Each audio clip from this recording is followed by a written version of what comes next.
Hello, ladies and gentlemen. On September 21, in the capital Warsaw of Poland, hundreds of people took to the streets to protest against the government's role in the Ukraine conflict. They raised banners such as, "This is not our war," or "Poland needs peace, not war." But behind those slogans, Ukraine, from military, economic aid to receiving millions of refugees. They feared that their country could be directly drawn into the conflict, while the domestic economy, especially farmers and workers, is suffering many negative impacts. This is not the first time voices of opposition have appeared in Poland, but this time the event took place right in the capital, in front of the presidential palace, attracting more public attention. Now we will analyze it more deeply. Note: the information below we have compiled and gathered from many sources, as well as personal experience for the convenience of analysis, so if there is anything wrong or needs correction, please kindly comment below. This video is only for analysis, reference, and does not represent any political or media organization. The protest in Warsaw is not simply a temporary event, but reflects a reality that is becoming increasingly clear. Polish public opinion is no longer united in supporting Ukraine. To understand more deeply, we need to place this event in many layers of context, from the Western perspective, from Poland's internal political, social scene, to the broader framework of Europe and NATO. Right from when the Ukraine conflict broke out in 2022, Poland became one of the strongest supporters of Kyiv. Warsaw not only provided weapons, but also welcomed millions of Ukrainian refugees, opened its borders for goods and aid from the West. At that time, the solidarity spirit of the Polish people was very high, showing deep sympathy with the neighboring nation under invasion. However, after more than 2.5 years, many Western news agencies began to assess that Polish public sentiment has changed. The concept of war fatigue appeared more and more. People felt that the prolonged cost of support was too large, while the prospect of peace was still distant. Economically, Poland had to spend billions of euros on military aid and humanitarian support. This came with a budget burden, especially in the context of rising inflation after the pandemic and the energy crisis. Socially, the presence of a large number of Ukrainian refugees was initially warmly welcomed, but over time created pressure on the welfare, health, education systems, and the labor market. Politically, people feared that the country could be pulled directly into the conflict, especially when tensions frequently occurred at the border with Belarus, such as recent UAV intrusions. Many international newspapers compared the current situation of Poland with some other European countries, where support for Ukraine also shows signs of declining, although still at a high level. The common point is, when the war drags on without a clear way out, people begin to ask, until when? And is the price worth paying? If we go deeper into the domestic context, it can be seen that the protest in Warsaw is not only a spontaneous reaction, but also carries a clear political nature. First, the issue of agricultural products. After the European Union opened the door for Ukrainian grain to support Kyiv's economy, a large amount of cheap agricultural products flooded into Poland. This caused Polish farmers to fall into hardship, as domestic prices dropped sharply and competition became fierce. Many previous protests also stemmed from this dissatisfaction. The Polish government once had to temporarily ban imports to protect farmers, but tensions still smoldered. Second, the factor of inflation and people's livelihood. Ordinary people directly feel the increase in prices, especially energy and food. They easily link these difficulties with the massive spending on war and aid, thereby forming an oppositional mindset. Third, the motive of party politics. The September 21st protest was organized by the Confederation of the Polish Crown Party, a small nationalist party, often strongly criticizing government policies. In the context of fierce political competition, opposition parties tend to take advantage of public discontent to expand influence. This is not uncommon in Europe. Populist or far-right movements often exploit the theme, "we are sacrificing for others," to build support. Some regional experts also emphasized that this event is a test for the government, whether they can maintain the balance between international commitments and domestic needs or not. If they fail, the risk of internal political fracture will be greater, paving the way for opposition forces to increase their strength. If we look more broadly, Poland's role in the Ukraine war is not only a political choice, but a strategic position. Warsaw lies on NATO's front line, right next to Ukraine and Belarus. This makes the country become the logistical gateway for the entire West in aiding Kyiv. Therefore, when domestic public opinion begins to divide, it can create cracks in the united front of the EU and NATO. Allied countries will surely watch closely. If Poland, the strongest supporter, already sees opposition, then in countries farther from Ukraine, the skepticism could be even stronger. However, it should also be noted, European democracies always have space for protest.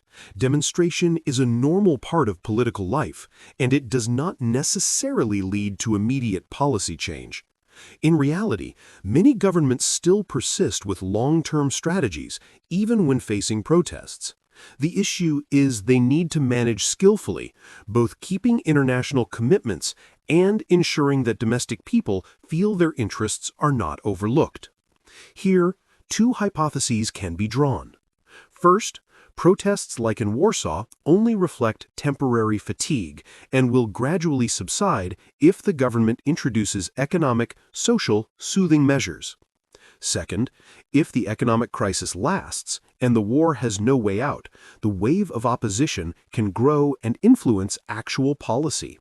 To have a more comprehensive view, we can compare with other countries. Germany, where there have been many protests demanding a reduction in military aid and a focus on peace negotiations. Slovakia and Hungary. The governments here have shown a more cautious stance on supporting Ukraine, and in the case of Slovakia, a populist party has come to power with a platform opposing military aid. The United States. Even in Washington, which plays the central role in supporting Ukraine, there is division in Congress over approving new aid packages. These examples show Poland is not alone. The trend of war fatigue is present in many countries, only differing in degree and expression. The event in Warsaw, therefore, can be seen as part of the broader picture, reflecting the difficulty in maintaining long-term Western unity in the face of a prolonged conflict. The protest in Warsaw can be seen as an early indicator of a shift in Polish public opinion. It is both the result of domestic economic social pressures, a product of political competition, and at the same time reflects a larger trend in Europe. The patience of the public toward a distant but costly war is gradually declining. The question is this only small waves within democracy, or will it become a powerful tide, strong enough to change the policies of Warsaw and even the EU? The answer will depend on two factors: the actual developments on the battlefield in Ukraine and the ability of the Polish government to manage well the domestic economic social pressures. Warsaw is not only a separate event, but also contains many far-reaching impacts, both domestically and internationally. First of all, the clearest impact is inside Poland. The current government faces a difficult problem, both having to maintain commitments to Ukraine to protect its international image and role, and having to ease public discontent. On economic policy, Warsaw will likely launch additional support packages to reassure farmers and the working class, those directly affected by the import of cheap Ukrainian agricultural products and inflation. This is not only an economic issue, but also a political factor, because farmers are an important voting group. On media, public opinion, the government will need to strengthen its explanation to the public that supporting Ukraine is not only a moral duty, but also a national security interest. If Ukraine falls, the risk of conflict reaching Poland's border is completely real. However, the challenge lies in the fact that people often feel the immediate costs more clearly than future threats.